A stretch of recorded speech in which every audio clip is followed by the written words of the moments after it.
everyone, and welcome to episode 26 of the Luna's Galaxy podcast. My name is Emmy, but you can also call me Luna, and I'll be the host of this show. The Luna's Galaxy podcast goes live on Apple Podcasts, Spotify, YouTube, and other podcast services on Tuesday every 2 weeks.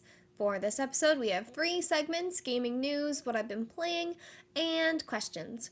But before we get started, if you would like to leave a review on Apple Podcasts or Spotify, I'd very much appreciate it. Be sure to comment, like, subscribe on YouTube as well. I said that out of order, which is kind of weird, but anyway, let's forget about that. Anyway, let's get into gaming news. So, interestingly enough, and I don't think, I could be wrong about this, but I personally haven't seen Spike Chunsoft do this before for any other games. So, I don't remember when they did this. It was a few days ago now, maybe a week ago. Spike Chunsoft posted this survey for I, the Somnium Files Nirvana Initiative. This fan survey, basically, asking questions about people's experience with the game, how they found out about it, just like typical marketing type questions that you would expect to get in that type of survey. And it was about I, the Somnium Files Nirvana Initiative, and they said on the tweet and everywhere they posted it, they said that this will help them for future planning. So, I know last episode I talked all about I, the Somnium Files Nirvana Initiative. That was my spoiler cast, and one thing I said was, I'd like to see a sequel, and it seems like that is definitely on the table. Like I said last episode, Uchi has kind of been hinting that he wants to do a sequel. Whether or not this has actually been greenlit yet, obviously we don't know, but it seems that they're definitely interested in doing some sort of DLC, some sort of sequel. That was actually one of the exact questions on the survey was, would you be interested in a sequel for Nirvana Initiative? So a lot of the questions are basically like, how did you find out about the game? Did you participate in the Hidden Bats ARG? Did the Hidden Bats ARG convince you to buy the game? And just those usual, is there anything else you'd like to tell us? Would you be interested in a sequel? What kind of merchandise would you be interested in? Basic marketing questions. So the survey, I believe, is still up. I don't know how long it's going to be up for. Maybe it won't be by the time that this episode is out. I'm not sure. But it is on Spike Chunsoft's social medias. So if you have played I, the Somnium Files Nirvana Initiative, please take the survey. Please let them know that you want to see more of this. If you want to see more of this, because, whew, I really want it. Also, there is a question that asks if you have any favorite streamers or content creators. If you want to shout out Emmy Luna Games, I would very much appreciate it.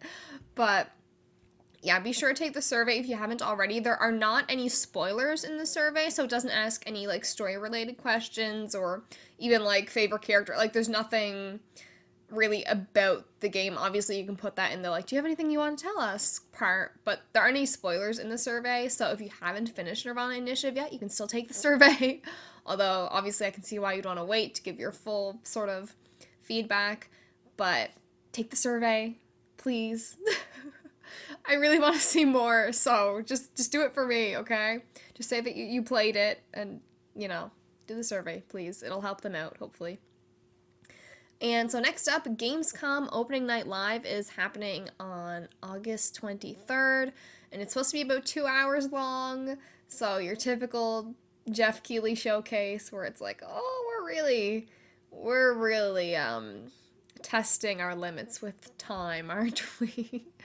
And I'm hoping to stream this, obviously not 100% sure yet. It's hard to see 2 weeks ahead in the future. Who knows where I'll be at that point, but I am hoping to stream it. I also saw somewhere else that there's supposed to be about 20 games. There's a few that have been previously announced, some new announcements, etc., etc. And I believe I also saw on Twitter that the new Sonic game is going to be shown off at Gamescom Opening Night Live, so it's going to be that as well. But hopefully there's some cool surprises. I don't have high hopes. I feel like the last few Jeff Keighley shows haven't been at the level where I want them to be personally. Which is a shame, because I think that Jeff Keighley can do really good shows. I think of, some past Game Awards, and I thought they were really good. There was some really good Game Awards announcements where, we got Crash Team Racing Nitro Fueled, we got Persona 5, Joker, and Smash. There have been some really good announcements at the Game Awards, but it felt like, at least last year, maybe the year before, I can't remember exactly. It feels like they've been in a bit of a slump with Jeff shows. Even Gamescom last year, it was fun. I think that was when they showed off like Saints Row and Dokev, which, man, I haven't seen that game in a while. Did that come out? I don't know what happened with that game. I just remembered that. Um, but yeah, I just want to see more. Like I remember feeling like the Game Awards and Summer Games Fest this past year weren't, as especially Summer Games Fest, weren't at the level that I would like them to be. And so, the thing with Jeff Showcase is just that they're so long, and if it's not going to be really good quality, I don't know why it's so long. Anyway, I hope it's fun. I'm probably going to stream it, so we'll see about that. I hope it's not a shit show. And our next news, so this is from Benji Sales on Twitter. If you're not following him, by the way, you should be. Posts a lot of really interesting stuff. And he posted that Grand Theft Auto 5 has now reached nearly 170 million units shipped, which is insane. I mean, this has to be the best-selling game of all time, right? I haven't, looked that up, but, that's insane. That's an insane amount of copies to sell of a game. And I have Grand Theft Auto 5 for the PS3, and I didn't really get into it. I was, really young. Anyway, it wasn't really my thing. But I want to try it again at some point, but I don't think I want to go back to the PS3 versions. Then I'm going to be one of those people in, 2022 that's buying Grand Theft Auto 5 for, PS5. I'm contributing to the problem. I'm probably going to, because I don't want to play the PS3 version. But it is what it is. And roughly 5 million of those copies that were sold last quarter alone, which is even more, mind-boggling, because so many, probably the majority of games, and, so many, AAA or even AA games, they don't reach 5 million copies in their lifetime. And that is kind of changing, games are selling more now than ever before. But 5 million copies just last quarter is wild. Grand Theft Auto 5 is insane, and I think when Grand Theft Auto 6 comes out, I can't even imagine. I think it's going to be wild. But anyway, apparently a Pac-Man live-action film has been announced. I don't know much about it. God knows what that'll be like. I don't know why it's live-action, but hopefully it's not terrible. Anyway. Really interesting news. So, Zero Time Dilemma. I can't believe I'm saying Zero Time Dilemma in the gaming news section. Zero Time Dilemma soundtrack is getting an official release in September. So, I'm sure as many of you know, Zero Time Dilemma is the third game in the Zero Escape series, my baby. And it came out 6 or 7 years ago? 6 years ago now. It came out 6 years ago. It was announced 7 years ago. I'm getting my things confused. Zero Time Dilemma came out 6 years ago. And it's just now getting its official soundtrack released. I think 999 and VLR have already had their soundtracks, released in a physical format. Apparently this is the first time for Zero Time Dilemma, which is wild. And it's coming out in September. I'm really hoping I can get my hands on it. I'm not 100% sure. I'm not used to, importing things. I don't know how it'll work. But, fingers crossed I can get my hands on it, because I will take literally anything I can get for Zero Escape. And so one interesting thing is that there's going to be 6 unreleased tracks, which is, very exciting to me, because I really like the Zero Escape soundtracks, and so I'm so hyped. There is going to be a version of Morphogen X Sorrow, which a lot of people have speculated. So there was one Zero Time Dilemma trailer, I think it was one of the later ones, that had a version of Morphogen X Sorrow in it that, was never in the full game. And so people are speculating that that's the version of Morphogen X Sorrow that is, one of the unreleased tracks. And so that's cool. There's also a few other ones, which, I don't know what they'll be. But I'm so excited. I'm really hoping that someone please post those tracks online if I don't get the CD myself. Because I want to hear these songs. So that's really, really cool. I'm nerding out about it. Anyway, really, really cool. And so our last bit of news is that Kingdom Hearts Dark Road is ending on August 26th. That is when, not really ending, but that's when we're getting the finale, the final update for it with the story and everything. And, personally, I don't really care. As a Kingdom Hearts fan, I never cared about Dark Road. And I think that just goes back to I don't care about Xehanort as a villain. Maybe that's an unpopular opinion. I literally think that Xehanort is the weakest villain in the entire series, and he's like the big bad. So like, anyway, maybe it's because he's bald. I don't know. Maybe I don't like bald people and I am ageist. I don't know. But I never liked Xehanort, and so I don't really. I mean, I didn't like young Xehanort either, though. So yeah, I think I just don't like Xehanort, and so I don't care. I don't care about his backstory. I don't fucking care. So I'm probably not gonna play it myself. I'm probably just gonna see what happens on Twitter that day and get all the news from there. That's kind of what I did when Union Cross ended. I didn't play it myself. I just, I saw what y'all were saying. I was like, okay, that's weird. So that's probably how Dark Road ending is gonna go for me. But what I am excited for is hopefully finding out more about Kingdom Hearts Missing Link, which is supposed to be in beta this year at some point. I'm much more excited for that than Dark Road. I think that's more promising. I think I could probably get into that. Because there was a time where I was really into Union Cross, but that never happened with Dark Road. I feel like I can get back into Kingdom Hearts mobile games, hopefully, with Missing Link. So that's what I'm more excited for. Wrap up Dark Road, and let's do Missing Link beta in like November or something. I don't know. So that's where my head's at. But anyway, that's all for gaming news. There hasn't really been much going on. So not much to say. It's gonna be a bit of a shorter episode, I think, but I know I say that all the time, and it's like, oh, we're at the hour mark. Anyway, hopefully this is gonna be a shorter episode, because last episode was like over 2 hours, which was wild. So let's move on. So let's talk about what I've been playing. So I'm still playing Final Fantasy XIV. I am almost finished Heavensward. I think, by the time I record the next podcast, I will be finished it. I'm at like the final chunk of patch quests. So that's where I am. I'm really enjoying it. And I don't know if other Final Fantasy XIV fans will agree with me on this. I think they'll agree with me for Realm Reborn, but I don't know continuing forward with like Heavensward and even the other expansions how true this will be. But my experience so far has been that the patch quests are a lot better than like the base expansion or like base of Realm Reborn. I think the patch quests are so much better, and it's hard to describe. I don't know if it's just because they feel more focused, they feel more... I don't know, there's something about the patch quests in Final Fantasy XIV that I enjoy so much more than like base A Realm Reborn or base Heavensward, because I feel like, and I don't know, maybe I'm wrong, but I feel like, the base expansion or base A Realm Reborn, it's like almost like the groundwork for the patch quests, if that makes sense, where like things really pick up and the story really gets, entertaining and it keeps you on your toes. Whereas I feel like maybe just the base expansions are like the groundwork for that. They're kind of setting the stage for it. I don't know.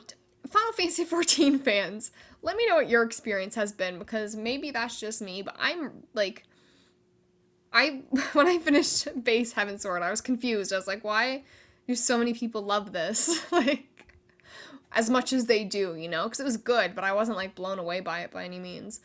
But playing the Heavensward patch quest, I'm getting more into it, and I'm like, okay, I see why now, because this is a lot more entertaining. So I don't know, let me know, Final Fantasy XIV fans, what you think, because that's just been my experience. I've also been playing some more Captain Toad Treasure Tracker, and I didn't know this, so this isn't really a spoiler alert. You can't really spoil Captain Toad, but it took me by surprise, okay? So I was playing it, and I finished all the Captain Toad stuff, and then there was credit roll, and I was like, oh, this is so cute, like, whatever. And then you unlock Story 2, where you get to play as Toadette, and so I didn't know. I had no idea that happened, and so I was so excited. I was like, oh, Story 2, like, this is so cool. Like, more Captain Toad, right? But then you get to play as Toadette. So the first, I guess, story in Captain Toad is, Toadette gets taken away by this big bird thing. Captain Toad has to save her. And then when you get to Story 2, it's like the exact same thing, only Captain Toad has been taken away. Now you got, like, Captain Toadette that has to save him. And it's just really cute. I like playing as Toadette. It makes me really happy. And I haven't played too much of Toadette's stuff yet, but I'm, like, I didn't know that was a thing. So I was, like, very pleasantly surprised. I was like, oh my god.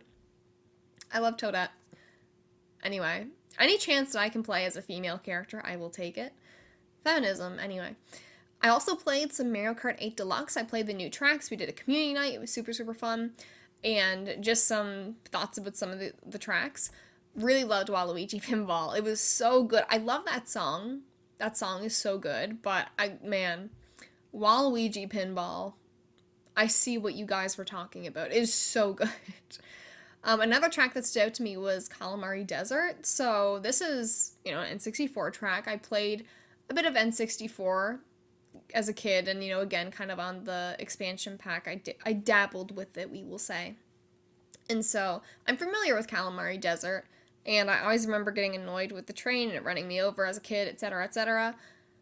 Anyway, so they changed up Calamari Desert and how it plays in Mario Kart 8 Deluxe, the new tracks. And so, like, the first lap is what you would expect. And then the second lap, you kind of, like, go on the train tracks. And at first, I was like, did I, like, accidentally do a shortcut or something? Because, like, I'm familiar with, the original Calamari Desert. And so I was like, what is going on here? But the second lap, you're, like, on the train tracks. And it's really cool. So, like, you kind of have to avoid the train if it's coming. And I thought that was super cool. Like, what a good adjustment. Because, I think the Calamari Desert is fine. But, when you get used to it, it's a bit plain. You have the gimmick of the train, not wanting to get hit by the train. But, like, other than that, I feel like the level is more on the bland side when it comes to just aesthetics and style. And so I think adding that in the middle where you're on the train tracks is so cool. It works so good. That was one of my favorite things. What were some of the other tracks? I liked the new Sunday themed one. That one was cool. Oh, Mushroom Gorge. Mushroom Gorge was fun. I feel like it's just like the Wii version, which is fine. That's perfect. That's what we want. The colors I find look really good when you're like actually in like the gorge, like the cave part of it. I thought it was pretty. Anyway, I really like the new tracks. Very excited to see what they do next. And I also replayed Crash Tag Team Racing on stream. And I'm like, I feel like, I know that I love this game, okay? But sometimes I feel like, is there something wrong with me? Because so many Crash Bandicoot fans fucking hate this game. And I'm not saying you're wrong, but it is so fun. Like, does it have the same mechanics and platforming and blah, blah, blah as the other Crash games? No. But is it still fun? Yes. And, like, I think that's all that matters. Like, it's a fun game. I don't think it has to be this, groundbreaking thing to be a good game. Like, I don't know why so many people hate Crash Tag Team Racing. So this was PS2 era. I had it on the PS2. I think it was multi-platform, whatever. This is Crash Bandicoot Racing game, but it also has platforming segments, which is actually probably more of the game than the racing if you're doing, like, the main story. Like, you're mainly doing platforming and exploring. And you're in this amusement park, and you have to, unlock the different parks and get the power gems and the power crystals and race and all this shit. And it's fun. So the different themed areas are really cool. There's one where it's like Happily Ever Faster, where it's like themed off of fairy tales. There's like a desert kind of amusement park area. It's almost like if you went to like Disney World and then you had like Magic Kingdom and Animal Kingdom. It's like that, only though it's like fairy tale world, desert world, space themed world. It's really cool. There's like a prehistoric area where there's like dinosaurs and shit. It's like just the aesthetics of it I think are cool enough. And like you get to really explore those areas. So, if you think of traditional Crash games, you're just kind of on a straight line for the most part. You might have some branching paths, but you're pretty much on a straight line throughout the level. But Crash Tag Team Racing has more of an open world, which like it's not really an open world. It's more like a bunch of hub worlds almost, but you get to explore them and it's really fun. I don't know why people dislike it. The platforming, there's not really much in there that's difficult. It is very straightforward. It's pretty easy to like find everything, and I don't know, maybe just because I played this game so many times. But like I really love exploring the worlds. You can like buy power crystals off of the park employees who have these really weird fucking outfits, and they're really weird. Like the dialogue in this game is really funny. Like some of the employees will talk about like having student loans and they're selling this crystal to like pay off their student loans, or like one of the employees kind of like indicates that he stole the crystal from like the amusement park. whatever. There's just really funny dialogue. And another thing with the dialogue is that, you know how you can like spin as Crash? You can like spin into and attack like all the NPCs in the game. So like Coco, Crunch, the amusement park employees, the kids that are at the amusement park. You can spin into everyone and they all have dialogue, which is like, like what are you doing? And a lot of the employees will be like, and then they'll like name a part of their body. Only though it won't be a part of their body. It'll be like, oh, my pancreas. Like, it's not like, ow, my arm. It's like, oh, my pancreas. Or like, ow, my cerebellum. It's really weird shit. But it's so funny. It's such a goofy game. I didn't expect to go on about Crash Tag Team Racing as long as I am in this episode. But I think it gets way too much hate. It's a funny game. It's a fun game. The platforming is fun enough. And I didn't even talk about the racing. So the gimmick with the racing is that, you know, you have these different characters that you can race as, you know, typical racing, I guess. But then you can, like, hit the triangle button and go into this mode where, like, you can merge your kart with another character's kart. And so, like, I usually play as Engine because he has the best bullets. And so if I'm playing as Engine, I can, like, merge, and, like, me and Nina or me and Coco can, like, merge our karts to make this really weird combination thing, and then like Coco will be driving and Engine will be shooting.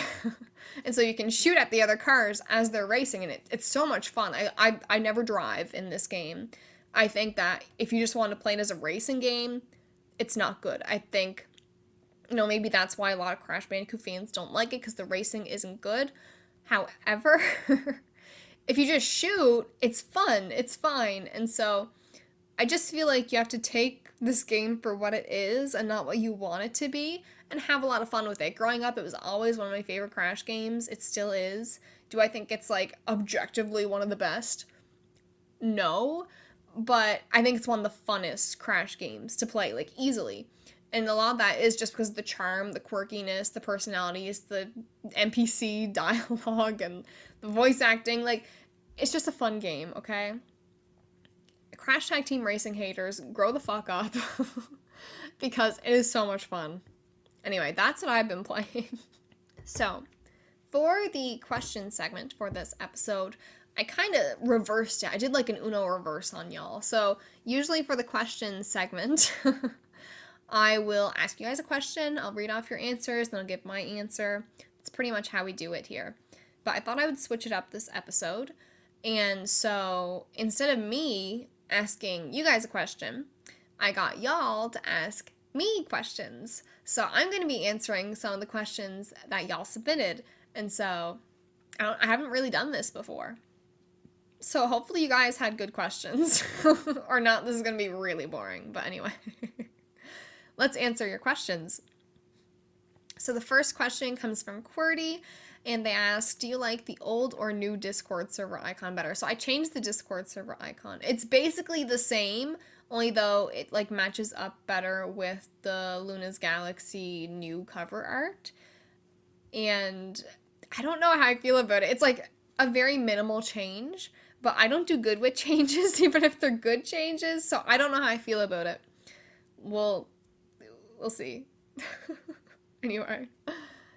And then the next question I got was from Mila, and Mila asks, if you could have dinner with 5 fictional gaming characters, which would they be and why? Only one per series, so one FF character, one Zero Escape character, etc. So you got me with the one character per series, because I feel like right off the bat I was like, okay, let's just name off a bunch of Zero Escape characters, right? But then I started thinking, and so the first one that came to me was Tokiko Shigure from I, the Somnium Files Nirvana Initiative. And my reasoning for this is that I just want to know what goes on in her mind. Like, let's talk about simulation theory. I'm so intrigued by her. I feel like she could kill me, but like I need to know. I need to just have a conversation with her because I feel like it would be a fucking time.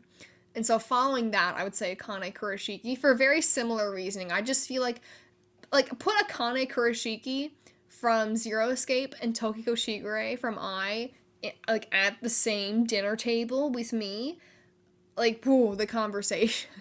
I feel like they'd be fucked. Like, we'd just be like, conspiracy theories, pseudoscience, actual science, really weird historical facts. Like, that's just, I think it'd be so much fun. So after that, I was like, okay. I'm like struggling to think of characters in that same like realm that are from different series where we could just have these really fucked conversations. And so then I was like, okay, what would be really funny? And so then I was like, okay, Toad. Toad from Mario.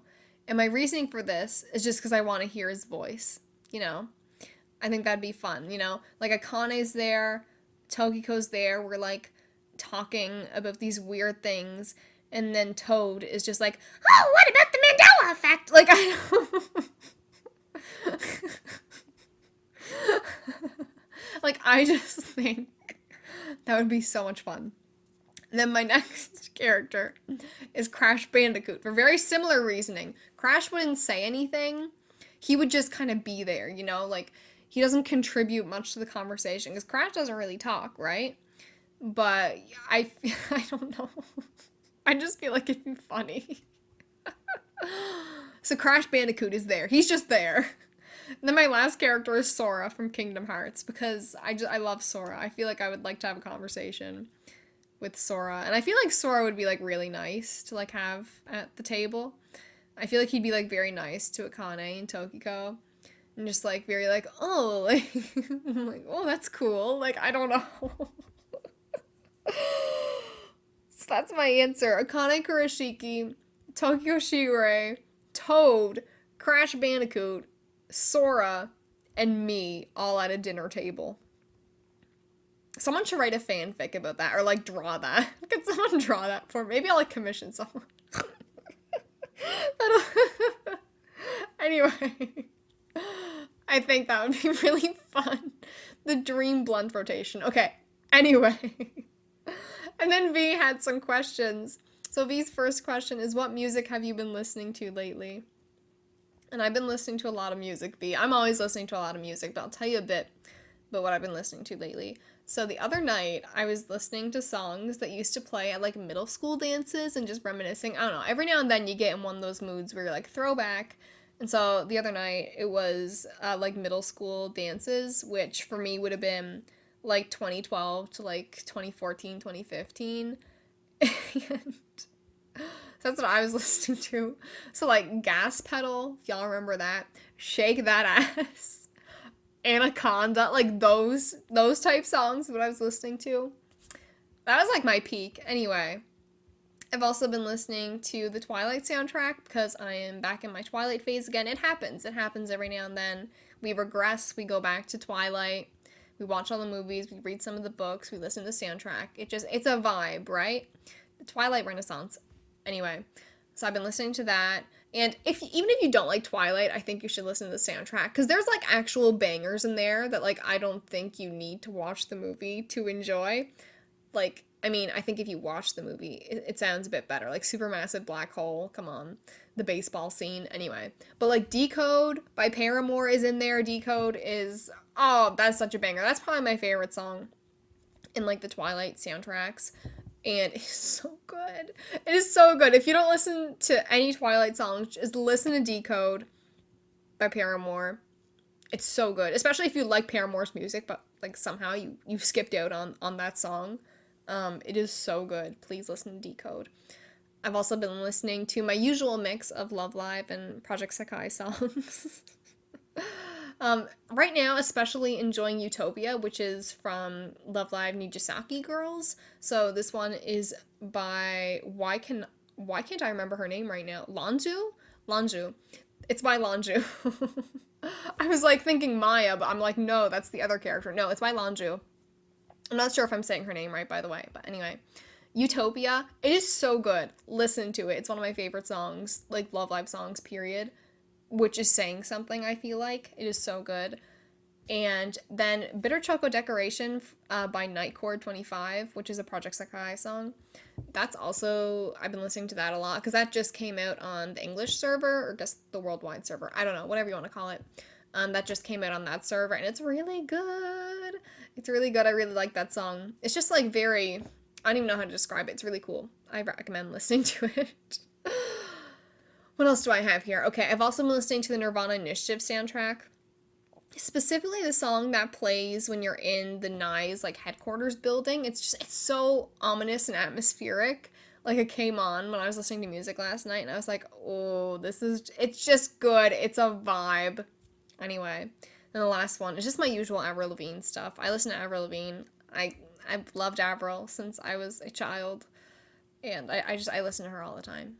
Fantastic. My favorite Avril songs are I'm With You and Nobody's Home. Those are like my favorite. And maybe Losing Grip. Maybe Losing Grip is also up there. But I was listening to What the Hell yesterday. And it was a vibe. So, yeah. I listen to a lot of music.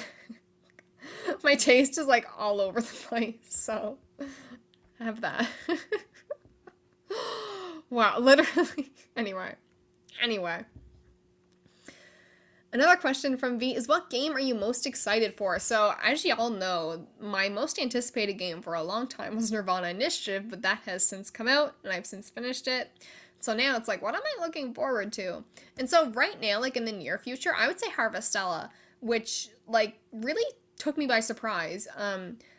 Like they showed it off in the Nintendo Direct and I was like, I didn't know I needed this game until now, and I really think it's probably going to be a day one buy for me, which I don't usually do with like new IPs. Usually if I buy a game day one, it's a game in a series that, you know, I'm really attached to, that I really want to play day ones, like 7 Remake, Animal Crossing, New Horizons, Kingdom Hearts 3, like those are the types of games that I buy day one. But Harvestella just looks so good. And, like, I feel like it's going to be so good. Like, it has those farming elements, it has those, like, JRPG elements. Everything I see of it, I'm like, this looks so good. And, like, it looks like such a good Switch game, too, where it's, like, I could play it handheld, or I could play it on my TV. Like, it just, I feel like that's going to be a really good one. So that's probably my most anticipated right now. But, like, in the future, maybe Final Fantasy VII Rebirth. I'm really looking forward to that as well, but obviously that's further out. But both of those games, I think, are going to be really good. So I would say that. And then V also asked, will you give Bruiser a kiss and tell him he's a good boy? Of course I will. I love Bruiser so much. For y'all that don't know, Bruiser is V's dog. He is a very good boy. I love him so much. Every now and then V sends me pictures of him and I'm like, oh, he's just so adorable. Anyway. And then V's last question is, do you like Lunchables? Yeah, I do. I haven't had a Lunchable in so long, but I love them. The only thing I will say is that I don't really like the meat in a lot of them. It's like, because some of them you can get bologna, and the bologna's good, but there's another one where it's not bologna, where it's like, I don't want to say it's ham. Maybe it is ham. I don't know. It's like a different type of meat, and that's like, oh, I don't really like that one. But I remember being a kid, and like they had the pizza Lunchables, and I remember I would eat it all separately, which honestly I would still do now, because like I don't like sauce. I don't like eating things normally. The more I talk about this, the more I'm like, what the fuck? I would just eat like the like pizza like crust type bread thing. I would like eat that, and then I would like hand eat all the like little bits of cheese that you're supposed to put. Like it's supposed to be like you have the crust, then you have the sauce that you put on, and you put cheese on them. Never ate them all together. It was like, okay, let's eat the crust, the pizza thing, and then I'll eat some cheese. I'll eat the cheddar, and then I'll eat all of the white cheese. It's not called white cheese.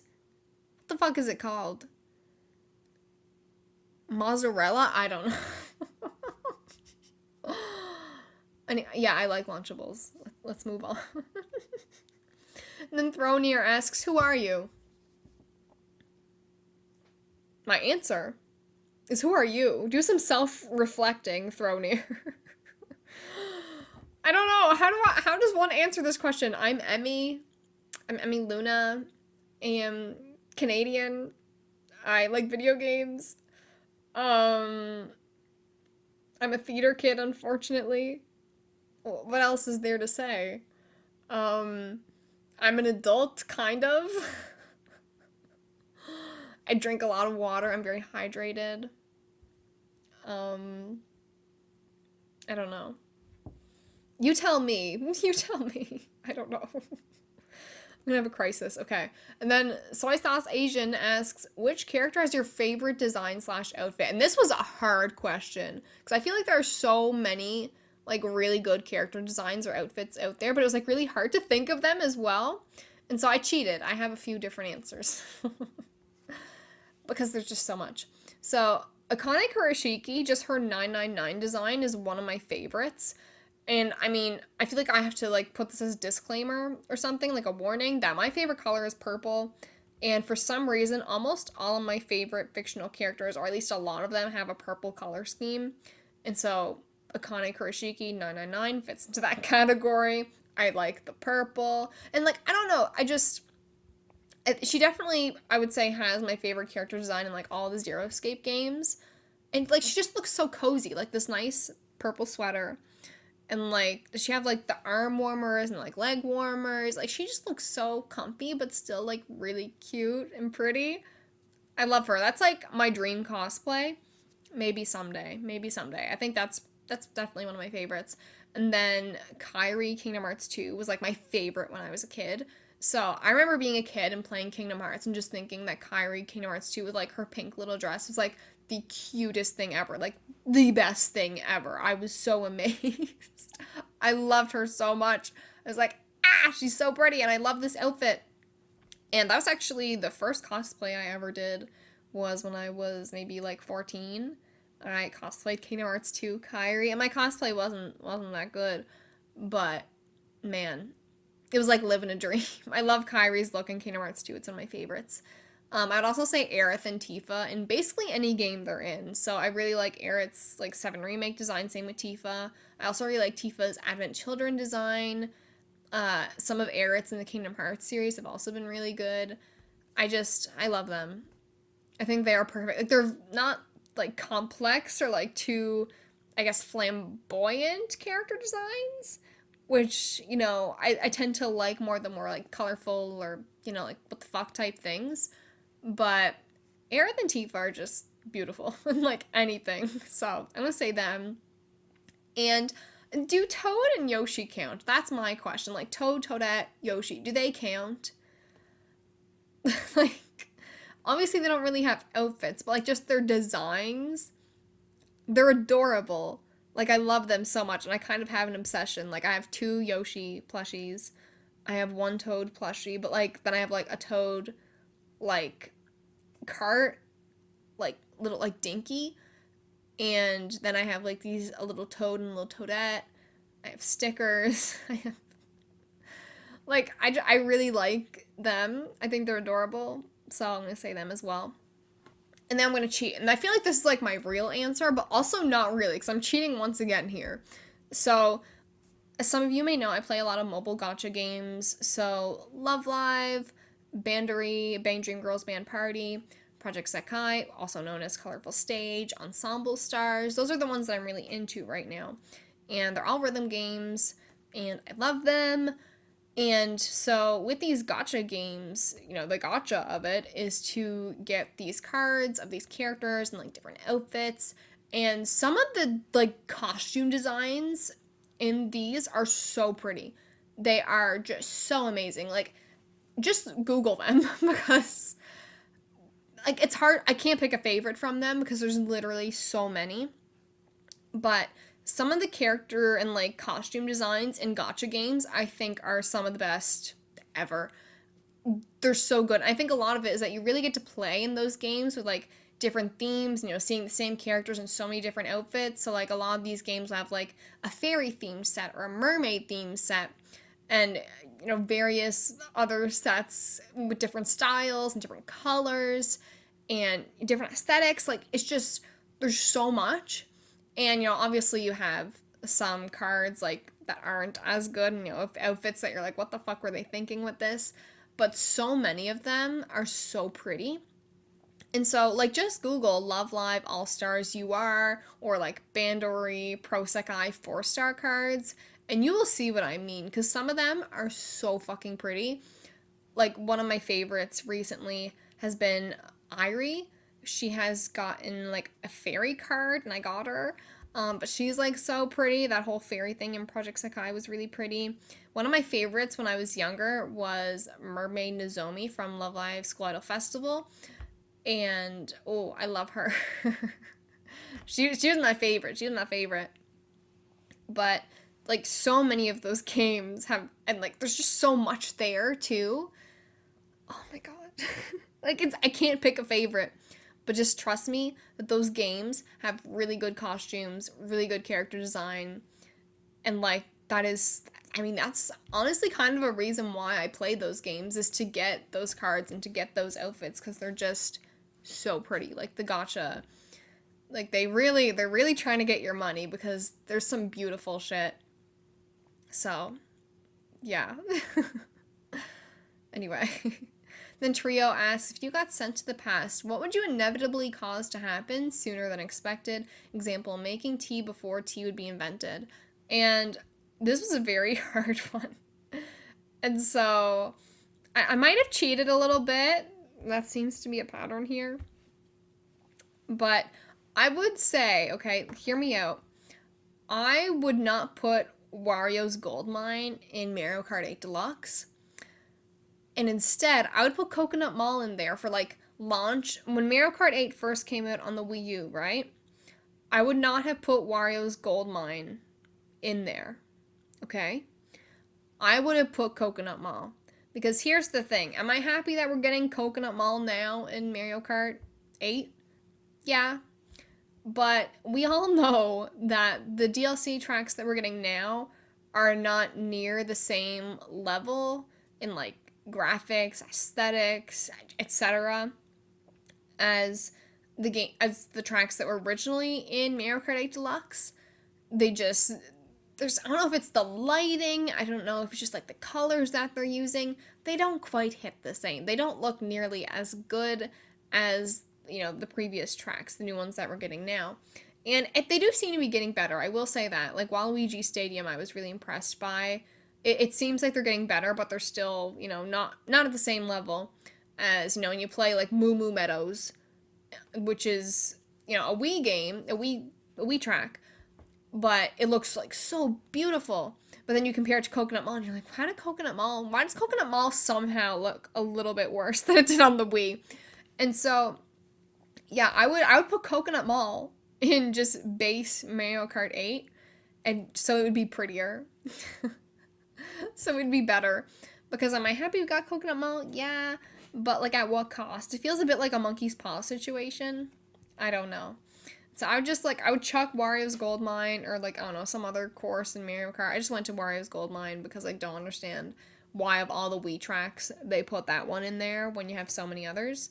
But anyway, Coconut Mall is what I want. But like, I have it, but like I want it to be better. So that's my answer. And then Totally Zoo asks, what is the full story of Bald Sora anyhow? So, Bald Sora's origin story. It was Christmas Day of 2009. And I was opening my presents from Santa and from my parents. And I opened this present. And it was a Sora, like plushie. It was a Sora, he's not a stuffed animal, but a Sora doll, essentially. And I think I'd been looking at them on eBay for quite some time, because I would just go on eBay when I was a kid and like look at Kingdom Hearts stuff and be like, Mom, I want this. Anyway, I usually didn't get my Kingdom Hearts stuff that I asked for. And so it was Christmas of 2009, and there was the bald Sora. He wasn't bald at that point. So I opened this present. It was this Sora doll, and he wasn't bald, okay? He's just a normal Sora doll. Does he look a little bit funky? Yes, he looks very strange, I'm not gonna lie. But this was like the best thing ever when I was 9 years old, when I fucking loved Kingdom Hearts. And yeah, like back in the day, you couldn't really get Kingdom Hearts merchandise like you can now. Like now you can go to like Spencer's, Hot Topic, even Walmart's kind of, like, EB Games, GameStop, whatever the fuck store you guys have. I don't know. I'm naming some Canadian shit. It's fine. But, like, now you can go pretty much anywhere that sells video game stuff, and you can find something Kingdom Hearts related, whether it's a figure or a Funko Pop, an art book. You can get a lot of Kingdom Hearts stuff now. And you couldn't back then. You could only really get stuff online. At least that was my experience as a kid.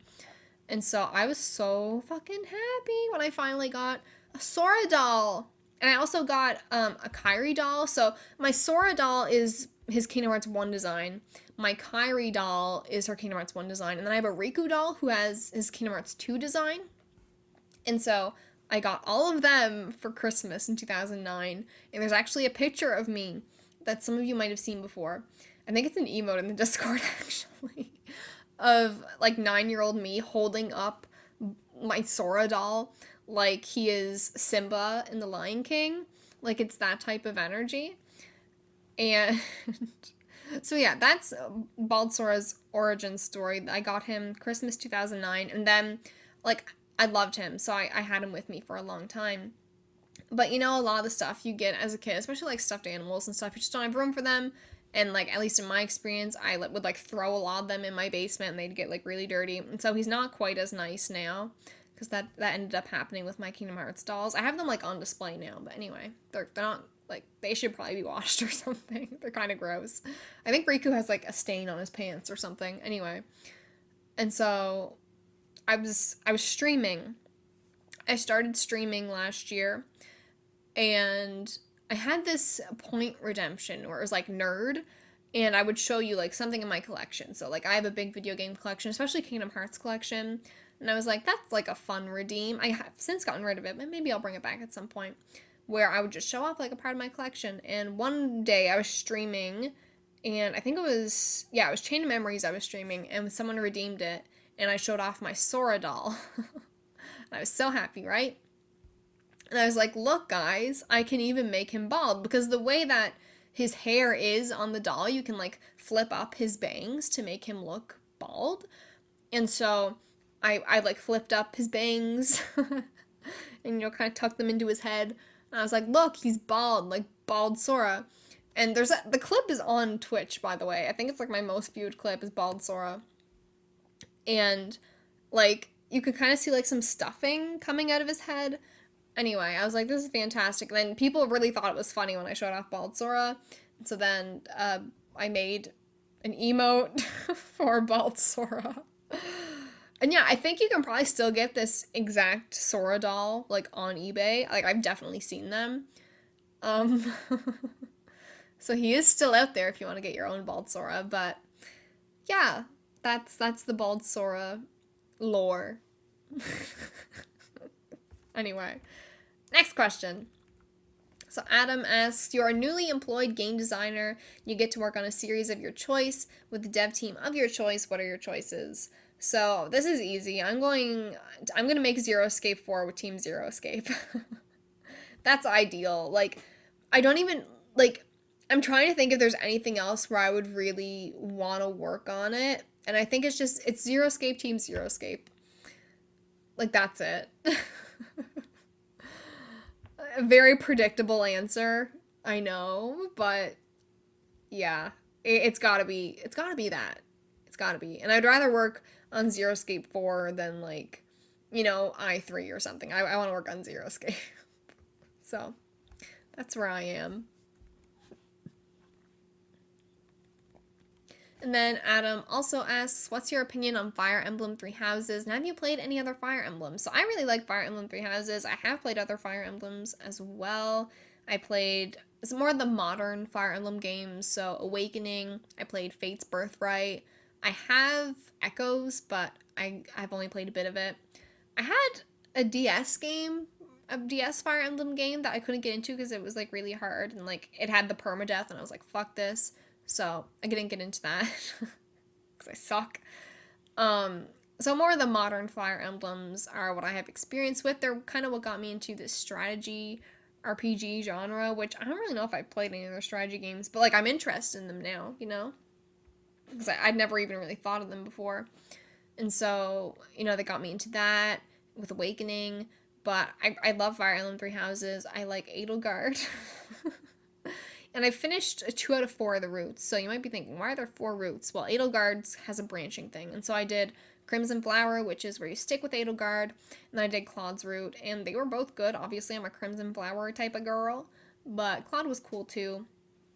And I really like the simulation elements of Fire Emblem Three Houses, like exploring Garreg Mach and, teaching your students these different things where it's like it levels up a certain specific ability, where it's like, your axe ability or your sword ability, stuff like that. I like stuff like that, and doing these little side quests and getting to kind of explore Garreg Mach, like I said. and doing stuff there. You can like cook and it'll up your stats and just little stuff like that. I think the simulation mixed with the strategy works very well with Fire Emblem. And I think Fate's Birthright played with this a little bit, but didn't go nearly as in with it as Three Houses does. And so I really like the sim elements of Three Houses. I think it fits in so well with Fire Emblem that I'm like, and same with like the school setting. I feel like it works so well that it's like if we got another Fire Emblem, I kind of hope that they take some of that, even if it's not like the school setting. I hope they stick with some of the more exploring and simulation bits than, sticking to just, strategy and supports. Because I think it works really well.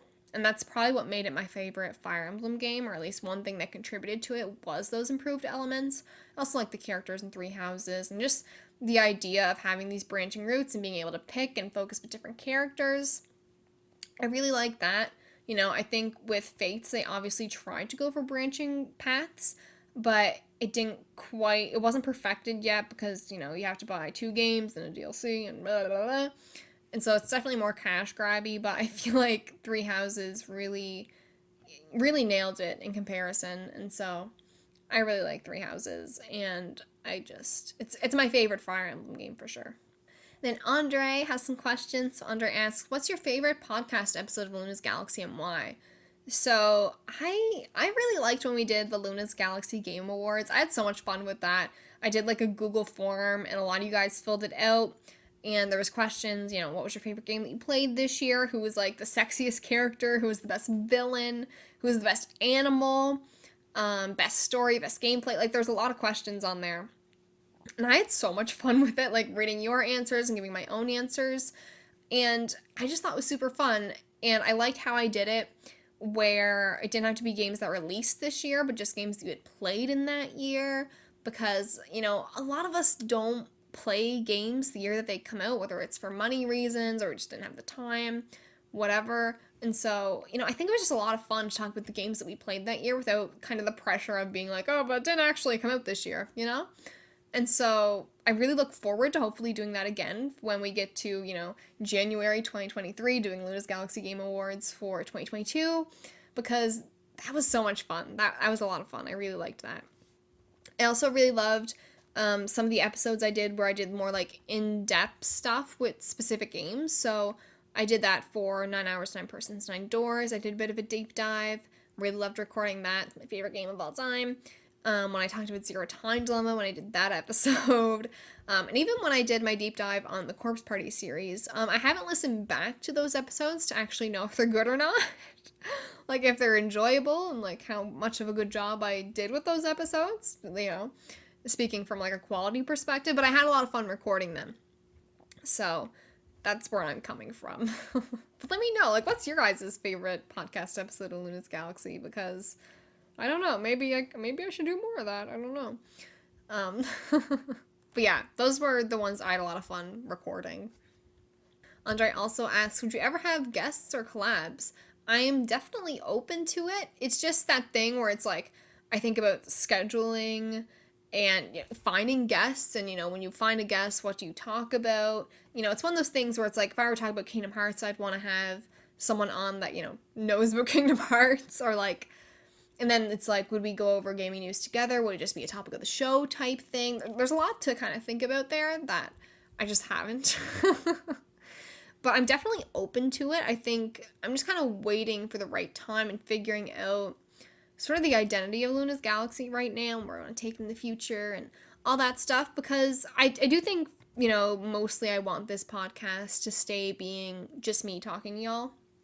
I think that's really fun, and from what I've heard, a lot of you really enjoy it. Like, I remember a lot of times I ask for feedback, and some of it is, guests, collabs, and stuff like that. But I'm really surprised because, when I listen to podcasts, almost all the time, it's, multiple people, whether it's 2, 3, 4, there's always multiple people on the podcast. And so I kind of felt this pressure to do that with this podcast as well, even though I'm more comfortable, to be quite honest, doing it by myself.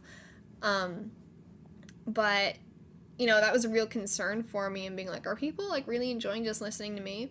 But a lot of the times when I ask for feedback, a lot of you guys say that you really enjoy just listening to me. And, you're surprised by, I guess, how good the quality is, being that it's just me. And so I think a lot of people like the more chill and casualness of it, I guess. I don't know. But I'm definitely open to it. I guess it's just figuring out how it would work and kind of waiting for the right opportunity, if that makes sense. But I'm definitely open to it. It's just it's more figuring out the logistics of it, of like, okay, how do we record it? How do I edit, with 2 people, with 2 recordings, whatever. So that's more of, the concern for me. But I'm definitely open to it, and I'm open to any feedback, generally. So, yeah. Andre also asks, finally, what do you love most about video games?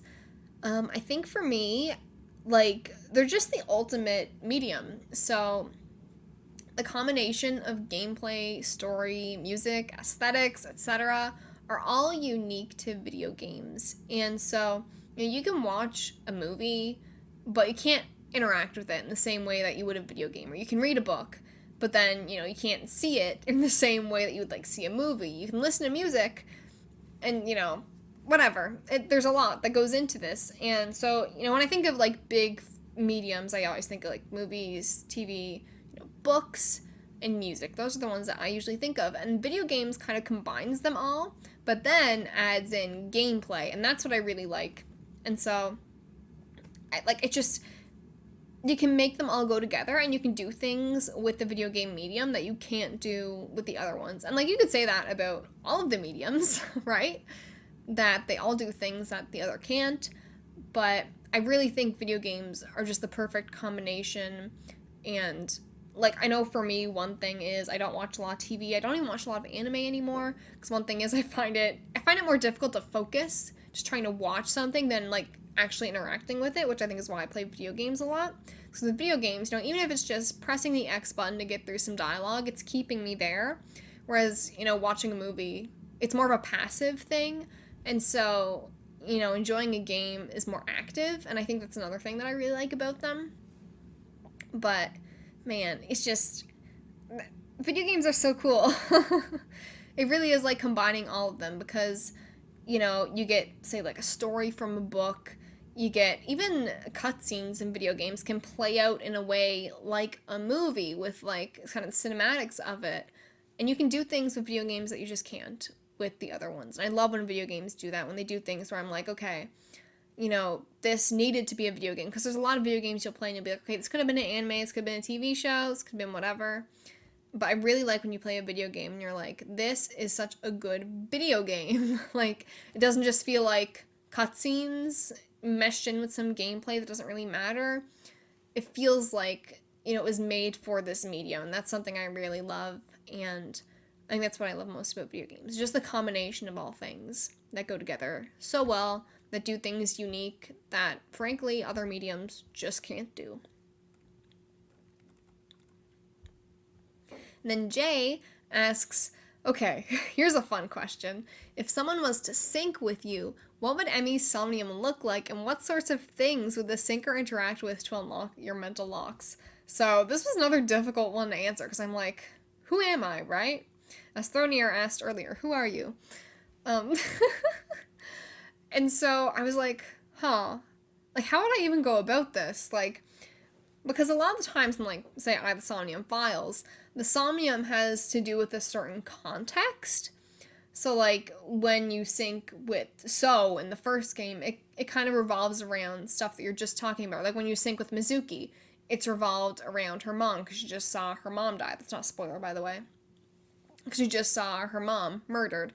And so that's what her Somnium is about. So it's but then you have those more general ones, where it's just Mayumi in the diner, or, there's some general ones. So I was like, what would it be like if you sunk with me? Sunk? Synced? Synced. Probably not sunk. They don't say sunk, they say synced. Anyway. So I was like, okay. And this might be a weird answer, but I feel like it's a weird question, so maybe it'll work. So I feel like the Somnium, aesthetic, the area, whatever, would be my elementary school. Which is really weird, I know.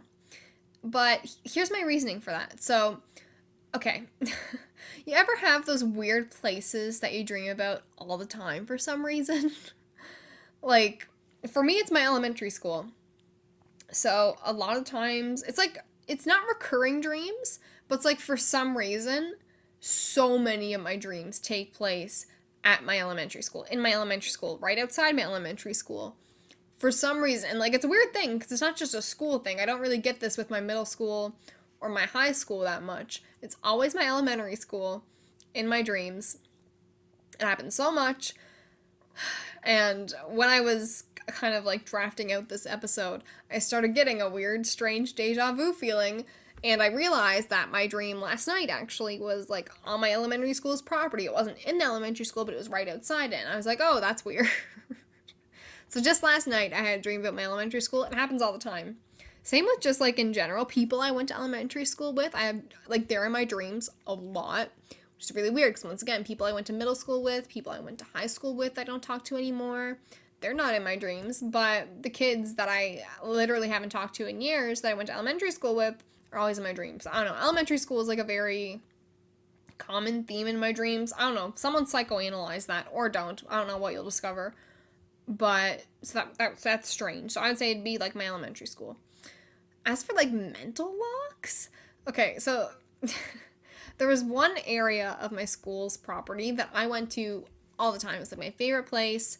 It was outside. It wasn't in the school. And I called it Kingdom Hearts. I'd always go there at recess, at like lunch when we were on break, even after school sometimes, before school. I'd always go to that area, and I affectionately called it Kingdom Hearts. Anyway, so I feel like there would be a mental lock somewhere there. And here's another weird memory. And maybe this would be the final lock. Is in this Kingdom Hearts area, like a bit away from it, there was this almost like just like a hill, like a very tiny hill, almost more like a dirt pile than a hill. And I remember me and my friends found a rock there one time, and it was shaped like a heart, and we called it like Kingdom Hearts heart, essentially, because it was in Kingdom Hearts, my area that I called Kingdom Hearts, that we all called Kingdom Hearts because I was crazy. And then this rock that was shaped like a heart, and we put it like on the hill, and we were hoping that like no one would find it because like it was special.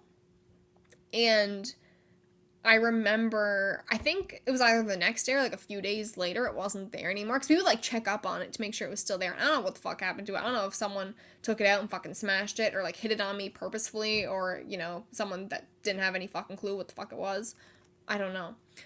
But I feel like I feel like there's some hidden meaning in that. Because I always remember thinking that it was so cool that there was this, you know, rock shaped heart. Because it was big. It was big. And yeah, I don't know. I feel like there's something in there. You probably have to interact with that area and then the Kingdom Hearts heart, except it was a rock, but it was shaped like a heart.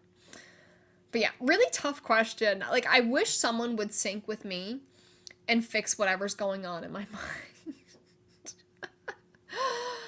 Like, I just want, like, I'm curious what my Somnium would be like too. Like, what the fuck? Like, I feel like I could do some self-discovery that way. I feel like it'd be therapeutic. Anyway. Probably a really weird answer, but that's my answer. Then Elbow Juice has some questions. So Elbow Juice asks, with the Nintendo theme park coming out, what's a game series you'd want a park themed after and some attraction ideas? I really like this question. So I've always wanted more Kingdom Hearts integration in the Disney parks. So probably just that, you know, I feel like, you know, maybe you could do like a Final Fantasy or just like a general Square Enix theme park or something. That would probably be like my second option. But I think you just need more Kingdom Hearts in like Disney World. Like that's all I would want. And you know, it's one of those things where it's like, is it plausible? Is it possible? Yes. Is it ever gonna happen? Probably no. I think the most you will ever see Kingdom Hearts in a Disney park would be if they put like sea salt ice cream there or just some merchandise really, because even there's really not any Kingdom Hearts merchandise in Disney, at least not when I was there many years ago.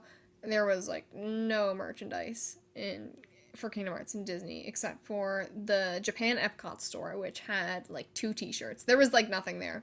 Once again, that was the era of Kingdom Hearts where you could not find merchandise anywhere. You can do that now. They probably have more now. I don't know.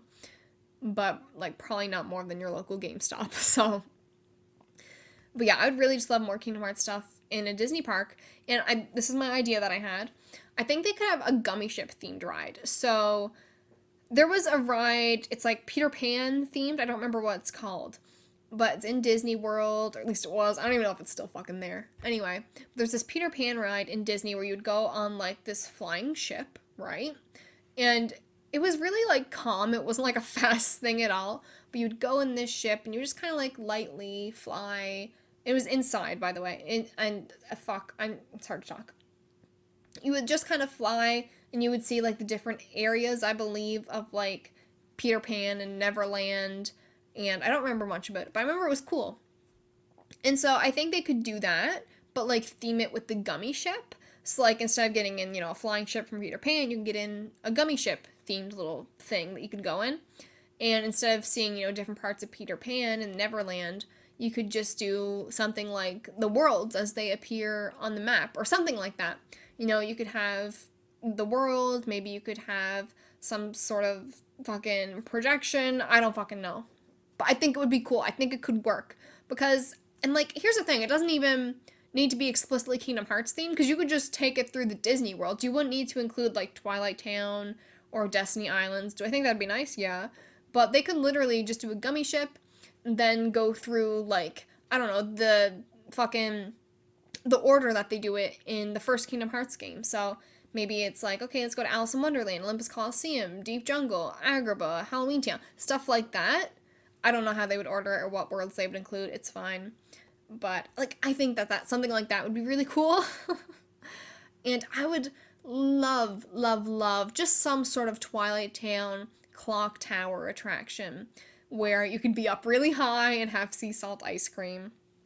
Obviously, they'd probably need, like, a barrier or something so that people wouldn't, like, jump off and kill themselves. Because it would also be quite dangerous. But, man, I would just love to see that clock tower. And obviously, I think it'd be really hard to make it as actual tall as it is in the game. But something like that, just a big-ass clock tower that you can go in.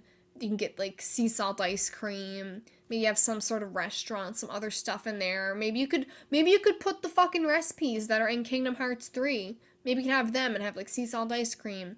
I think Twilight Town is just such a vibe. That's what I would really like to see. I'm sure y'all know Twilight Town is, like, my favorite. Whatever. But I think that would be so cool. I've always wanted that ever since I was like a kid. When I was going to Disney World for the first time, I was like, man, this would be so cool if I could like go on Clock Tower and have sea salt ice cream. So that's like my ultimate dream of like Kingdom Hearts integration into the Disney parks. But like I will take literally anything. Literally anything. I want it. I want Kingdom Hearts in Disney parks. Because it's so good. Like, ah! Even if I could just, like, meet Sora, which, like, I don't think they would do, have Sora as, like, a face character, like, you can go meet, like, Anna and Elsa, like, oh, let's go meet Sora. But, like, I think did I talk about this in my Kingdom Hearts episode? I don't know. When I went to Disney World, I think it was the first time I was wearing a Kingdom Hearts shirt, and I talked to Peter Pan as a face character, and he, like, started talking to me about Sora and the Keyblade and, like, all this shit. And I was, like, so happy. I was, like, living my best life that, this worker dressed as Peter Pan knew about Kingdom Hearts and was talking to me about Kingdom Hearts. Like, it was a very special moment for me because I love Kingdom Hearts very much. And so that was one of, like, my core memories from that trip. And so if I could meet Sora, I think I'd cry. I'd be one of those Disney adults. If I could meet, like, a face character Sora in Disney World, I would start sobbing, which is really embarrassing. But, like, I know myself well enough to know that I would get way too emotional over it. Actually, another thing that I think would be really cool is if they had some sort of show themed around Kingdom Hearts, or even if they just integrated some music from Kingdom Hearts into it. So I remember watching, there's this show, oh my god, where is it? The Hollywood place? The Hollywood themed place in Disney World, the Disney park. I can't remember what it is called. Anyway, that park. There was this show, I think, where it was like on the water. And was it like Mickey's Phantasmic something? I don't know. I might be making shit up. And there's this part where they kind of show off it's like projections on the water of different Disney films. I remember thinking when watching that, like Hikari orchestra version would go so good with this right now. Or like watching like the fireworks show. Like I think there's some really good Kingdom Hearts music that they could just add into those shows, do like a Kingdom Hearts themed show or something like that. I think that'd be so good. But I think even just the music would be like so good. Such a good fit there. You know, when you hear Hikari orchestra version, some of my favorite Kingdom Hearts songs, it sounds so Disney. Like, it's almost amazing that they haven't already been using it places. So, I'd really love to see that. Ooh, I'm getting like myself excited over things that like are never gonna happen. Anyway, we'll get like Avatar in fucking Disney World, but not Kingdom Hearts. Anyway, let's move on. Apple Juice also asks, favorite Among Us map? I only really played, like, the first one, like, the classic one. I can't remember what it's called. But just, like, the basic one. I tried a bit of the other ones, but you have to, like, learn the layout, and then, like, it's harder to be the imposter or, like, know what people are talking about because you don't know the map as well. And so I just kind of learned the first one and stuck with that. I got that shit memorized. Elbow Juice also asks, which of the Super Groupies Kingdom Hearts watches would you buy? So I took a look at these, and I think I would get Riku's. I like the aesthetic of Riku's. Usually I'm more of like a light girl. Usually I'd go for like Kairi's with the pink, but I don't know. The Riku one is speaking to me, so I'm going to say that one. And then Elbow's last question is, if you could delete one game from existence, what would it be? So I would say Flappy Bird. Oh, wait. That already happened. Okay, so really, I don't think there's any games that like I have personally played that I hate enough to just delete from existence, personally. But there's a lot of weird hentai games out there, or just like those types of games. And I'm not a hater, like I get it, okay? There's nothing wrong with NSFW, like, you know, sexual games. I don't have a problem with that.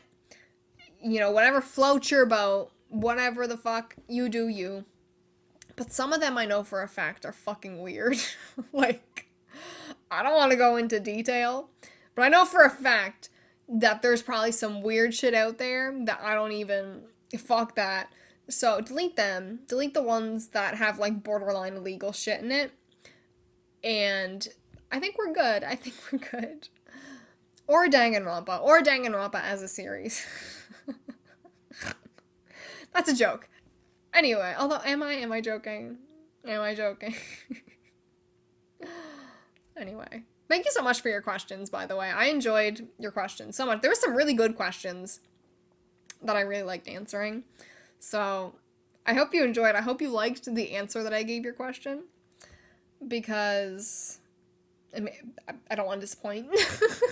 I'm a people pleaser. Anyway, thank you so much for listening to the Luna's Galaxy podcast. If you enjoyed this episode, please feel free to like, comment, and subscribe on YouTube or leave a review on Apple Podcasts.